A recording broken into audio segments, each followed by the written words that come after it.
ইলিশ মাছের যত রেসিপি আছে তার ভিতরে এই তেলে ভাজা ইলিশ মাছের রেসিপিটা আমার কাছে সবচেয়ে বেশি ভালো লাগে।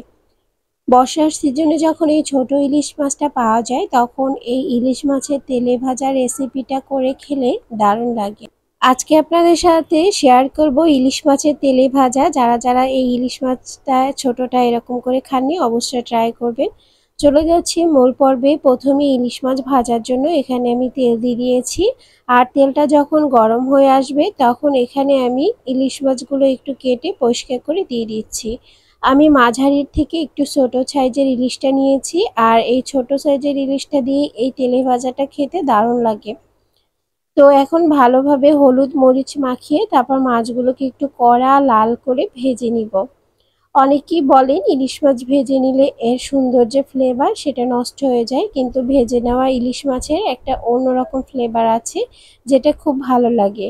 এই তেলে ভাজা ইলিশ মাছটা খেতে এতটা মজা হয়, ছোট ইলিশ দেখা যায় অনেক সময় মজা লাগে না, এভাবে যদি রান্না করে খাওয়া হয় এর টেস্টটা দ্বিগুণ হয়ে যায়। মাছগুলোকে ভালো করে ভেজে নেওয়ার পর এখানে আমি পেঁয়াজ কুচি দিয়ে দিচ্ছি হাফ কাপের মতো। এখন ভালো করে একটু নেড়েচেড়ে নিব। যেহেতু আমি তেলে ভাজা করব ইলিশ মাছের, তাই তেলে ভাজা ইলিশ মাছ করতে পেঁয়াজের পরিমাণটা একটু বেশি দিলে ভালো হয়।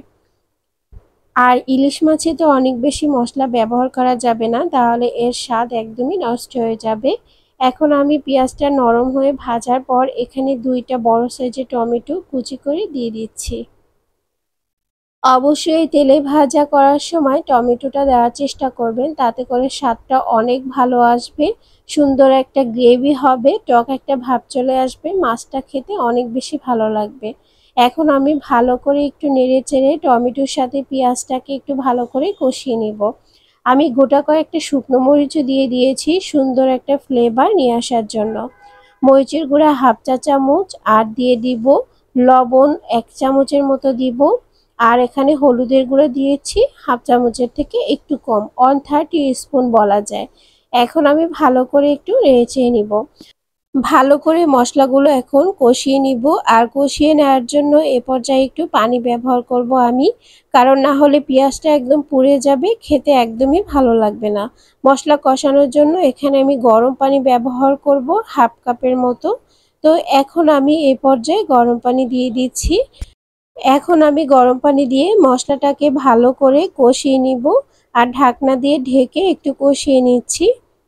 কিছুক্ষণ পরে ঢাকনা খুলে দেখি মশলাটা থেকে একদম তেল বের হয়ে আসছে। তো এখন আমি আরও কিছুক্ষণ এটাকে নেড়েচেড়ে কষিয়ে নিব। এই রান্নাটার মূল বৈশিষ্ট্যই হচ্ছে এটা ভালো করে মশলাটাকে কষিয়ে নেওয়া। মশলাটা কষানো হয়ে গেছে, এবার আমি 1.5 কাপ গরম পানি এখানে ইউজ করছি। চায়ের কাপের 1.5 কাপ গরম পানি আমি এখানে ইউজ করেছি। এখন ভালো করে নেড়েচেড়ে দিচ্ছি। আর ভালো করে ভাজা যে মাছটা সেটা এখানে এ পর্যায়ে দিয়ে দিচ্ছি। অনেক বেশি পানি ব্যবহার করা যাবে না, তাহলে কিন্তু মাছের টেস্টটা একদমই ভালো আসবে না, পানসা একটা ভাব চলে আসবে। আর মাছ একদম নরম হয়ে আসবে, মাছের ভাজা ভাবটা চলে যাবে। অল্প পানিতেই মাছটা রান্না করতে হবে। এখন ঢাকনা দিয়ে ঢেকে রেখে দিচ্ছি। ঢাকনা খুলে দেখছি একদম শুকিয়ে এসেছে আর তেলগুলো উপর থেকে ভেসে উঠেছে। তার মানে রান্নাটা একদম কমপ্লিট হয়ে গেছে। আর এটা একটু মাখা মাখা থাকলেই খেতে ভালো লাগে। তো কেমন লেগেছে আজকের রেসিপি অবশ্যই কমেন্ট সেকশনে জানাবেন। ভালো লাগলে লাইক শেয়ার কমেন্ট করবেন। যারা ফেসবুক থেকে দেখছেন পেজটি ফলো দিয়ে রাখতে পারেন, ইউটিউব থেকে দেখলে চ্যানেলটি সাবস্ক্রাইব করতে পারেন। রেসিপিটি ভালো লাগলে অবশ্যই বাসায় ট্রাই করতে পারেন। আজকের রেসিপি এই পর্যন্তই। নেক্সট রেসিপি দেখার আমন্ত্রণ জানিয়ে আল্লাহ হাফেজ।